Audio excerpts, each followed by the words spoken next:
తాకట్లో ఉన్న మీ బంగారాన్ని విడిపించి ఆ రోజు ఆన్లైన్ రేటుకి కొంటాం. Sharma gold company. అందరికీ నమస్కారం. నా పేరు మాధురి. మీరు చూస్తుంది సుమన్ టీవీ నెట్వర్క్.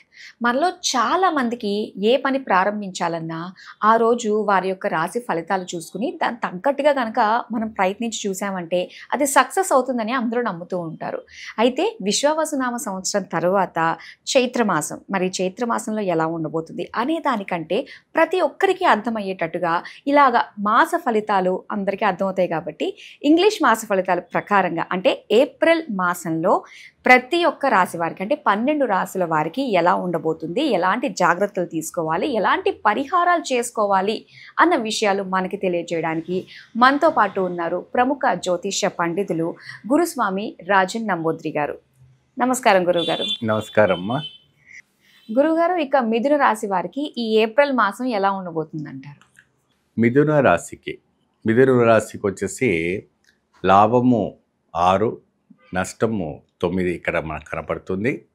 రాజపూజితము 3, అవమానం 4 కనపడుతుంది. అంటే ఇక్కడ చూడండి, అన్నీ కూడాను సరి సమానంగా కనపడుతుంది కాబట్టి కొద్దిగా చాలా జాగ్రత్త వహించవలసి వస్తుంది. ఎందుకు అప్పుడే కేరళ నాడి శాస్త్రం ప్రకారంగా ఈ యొక్క ఎప్పుడైతే కూడా సస్యకూటమి ఏర్పడినప్పటి నుంచి 3 మాసాల వరకు కూడాను ఈ ఒక 12 రాశుల పైన కూడా ప్రభావం అనేది కనపడుతుంది. ఓకే. కొన్ని రాశులకు మాత్రానికే కాదు, 12 రాశులకు కూడా ప్రభావం కనపడుతుంది. కాబట్టి ఈ 3 అంటే 90 రోజుల పాటు ఇక్కడ ఈ 90 రోజుల పాటు కూడా చాలా జాగ్రత్త వహిస్తే చాలా అద్భుతమైనటువంటి ఫలితాలు రావడానికి ఆస్కారం అనేది కనపడడానికి ఆస్కారం ఉంది. కాబట్టి వీళ్ళంతా కూడా ఏంటంటే మిథున రాశి వాళ్ళు ఎక్కువ శాతము అనేక రకమైనటువంటి కార్యక్రమాలు చేసుకునేటప్పటికీ విశేషమైనటువంటి ఒక దేవత ఆరాధన చేసుకోవాలి. ఆ విశేషమైనటువంటి దేవత ఆరాధన ఏంటి?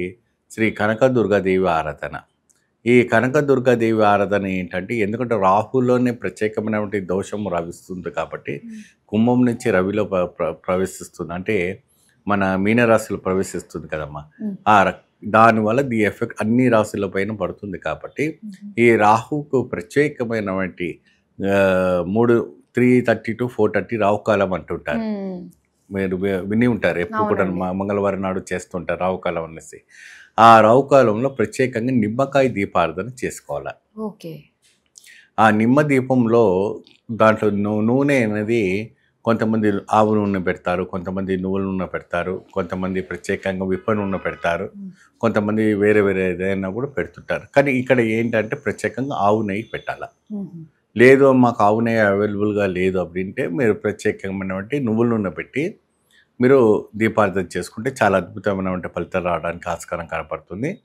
ఎప్పుడైనా కూడా ఏ ఆలయంలో మీరు నేలపైన పెట్టేటప్పటికి కింద ఆకు మాత్రాన ఉండాలి. ఆకు అంటే అరటాకు కావచ్చు, లేదంటే ఇస్తరాకు కావచ్చు, ఏదైనా ఆకు కావచ్చు, ఆకు పైన పెట్టాలి. దాని కింద మీరు ఏం చేస్తారంటే చాక్పీస్తో ముగ్గు వేయకూడదు. మీరు పసుపు పొడి, బియ్యం పొడి ఉంటుంది, చక్కగా అవి రెండు కూడా కలుపుకొని ఎప్పుడైతే కూడా పసుపు ఈ ఒక బియ్యం పొడి మిశ్రమాన్ని కలుపుకున్న తర్వాత చాలా అందంగా మారిపోతుంది. అది మంగళప్రదంగా మారిపోతుంది. అమ్మవారికి ఇష్టమైనటువంటి పదార్థం. ఆ పదార్థం ద్వారా మీరు ఏం చేస్తారంటే దాని స్టార్ ముగ్గు, శ్రీచక్రం ముగ్గు ఆకృతితో వేసి అప్పుడు చక్కగా మీరు ఏం చేస్తారంటే ఆకు దానిపైన వేయండి. వేసిన తర్వాత దానిపైన దీపం పెట్టండి. అప్పుడే అద్భుతమైన ఫలితం. గురుగారు ఏంటి మరి కొంతమంది అడుగుతారు, 1 వారమే చేయాలా లేకపోతే ఈ 6 వారాలు చేయాలనేసి అడుగుతుంటారు. 6 వారాలు చేయాలి. అంటే ఇప్పుడు ఆడవాళ్ళకి అప్పుడప్పుడు గడవదు కదండి, మరి అలాంటప్పుడు కంటిన్యూ చేయాలంటారా, లేదంటే మళ్ళీ మొదటి నుంచి స్టార్ట్ చేయాలంట? ఎప్పుడైతే కూడాను ఆడవాళ్ళకి బ్రేక్స్ వచ్చిన తర్వాత అది కంటిన్యూ అవుతుంది తప్ప స్టార్టింగ్ నుంచి అవ్వదండి. ఒకవేళ వాళ్ళకి లేదంటే పురుషులు కూడా చేయవచ్చు దీపం. ఇంటి యజమాని ఉంటారు కదా, ఇంటి యజమాని కూడా వీలు చేసుకుని ఆయన ద్వారా కూడా చేసుకుంటే చాలా అద్భుతమైనటువంటి ఫలితాలు రావడానికి ఆస్కారం కనపడుతుంటుంది. ఇంకా ఈ రాశి ఆడవాళ్ళకి ఎలా ఉండబోతుంది అంటారు?